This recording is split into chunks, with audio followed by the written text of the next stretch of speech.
Finally, I found the Japan I was looking for, the one I really expected to find, the one so perfect that even poorly composed photographs managed to capture the atmosphere here in the city. But Kyoto is elusive and harder to describe than I ever imagined it. I knew I was heading into something new, but Kyoto is the complete opposite of Osaka. Whilst Osaka is open 24 hours a day, Kyoto is not. It protects itself, it is more conservative.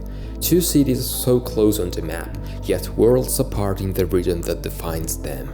On the one hand, the exuberance and allure of Osaka. On the other, I found so much silence and a demand for respect.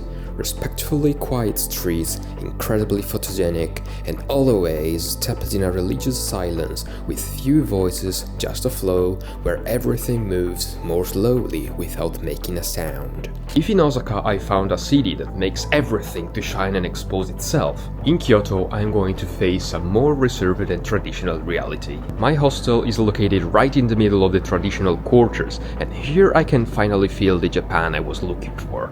Taking dreaming pictures here is inevitable because it's like walking through the scenes of an anime. But I'm here always to go beyond the surface. Everything in Pontocho seems to be frozen. You're excluded from the insides of buildings, but in a completely different way than what I found in Osaka. No shows and exhibitions anymore. And if Osaka hides to attract, Kyoto hides to protect. A few happens outside, everything happens inside. But it's not made for me that I'm passing by. Anyway, along the streets you can still perceive how these quarters are alive, also through the known action. It's not necessary to see what's happening inside, but you can clearly feel that something is there. And if you enjoyed this video guys, follow me for more content like this, and see you in the next video. Pontocho doesn't put on a show, it keeps everything inside. It reveals itself only to those willing to get involved, stepping inside the premises.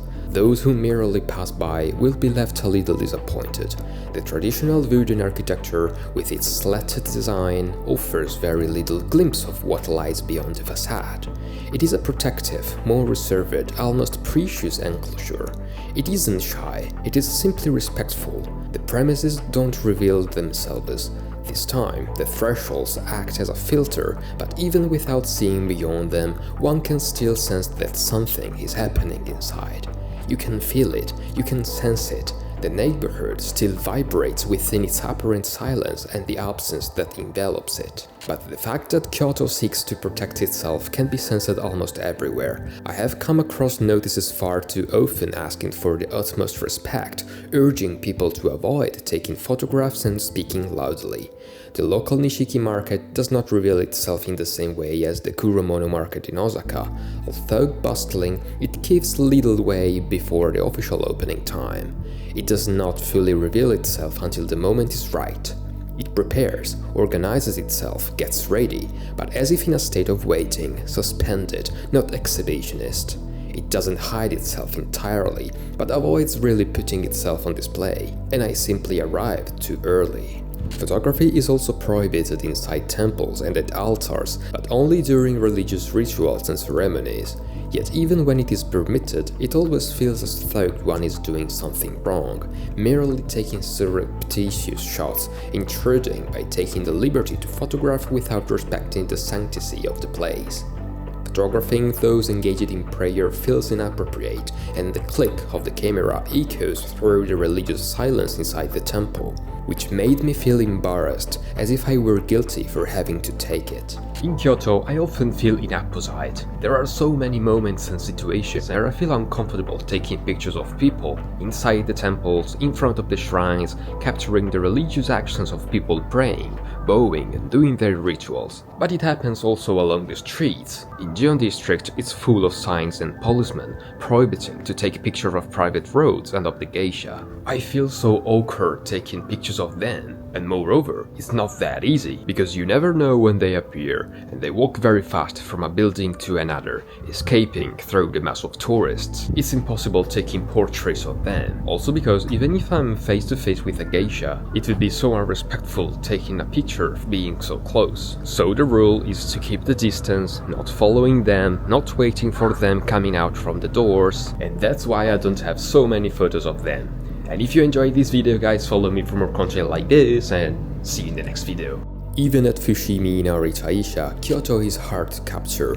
Although I reached the 10,000 torii gates just as the sun was rising, it was already packed with people who had had the same idea as me.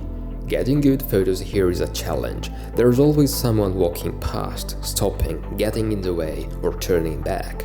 This place doesn't grant you perfection, but fleeting opportunities. And if you want it, you must be willing to wait to seize the moment. The photos I took aren't perfect, but they are photos that knew how to wait, born of anticipation and a great deal of patience.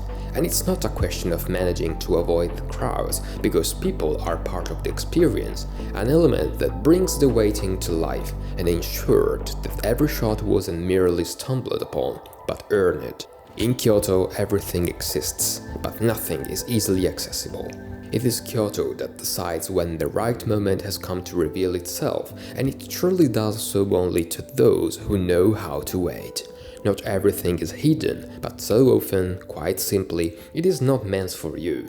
Whereas in Osaka everything was always accessible, in Kyoto accessibility is conditional, made up of rules, limits, boundaries and timings, dictated precisely by the rhythm of the city itself.